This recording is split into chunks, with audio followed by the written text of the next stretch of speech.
Қазақстан жастары бұл еліміздің бүгіні мен болашағы, және де әділде, әлеуетті мемлекетіміздің дамуының негізі.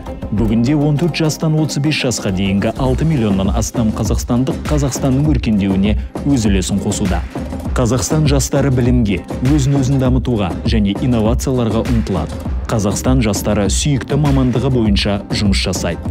Дәстүрлі отбасылық құндылықтарды құрметтейді және насихаттайды. Қазақстан жастары бүгінде күнделікті өмірде саналы таңдау жасауға дайын. Тарих пен ата-бабаларын құрметтейді, сондықтан өз халқының дәстүрлерін жалғастырады және насихаттайды. Болашақ ұрпақ туралы ойлайды, сондықтан Қазақстанның экологиялық ресурстарын қорғайды. Айналасындағыларға қамқорлық танытады, сондықтан еріктілікке уақыт бөледі.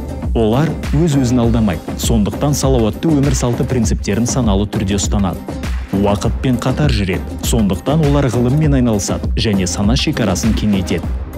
Өз мүмкіндіктерінің әлеуетін сезінеді, сондықтан батыл қадаммен өз ісін ашады. Олар өзін және өз қалауын таңдайды, сондықтан бос уақытын сапалы өткізіп, жаңа қабілеттерін ашады. Олар өз елін сүйеді, сондықтан өздерінің шығармашылық идеяларын жүзеге асырады. Күнделікті өзін зерттеп таниды және жаңа нәрсе үйренеді. 12 тамыз жастар күні құтты болсын. Қымбатты қазақстандықтар, жастық бұл ең алдымен төлқұжаттағы сан емес, жанның күйі екенін ұмытпаңыздар.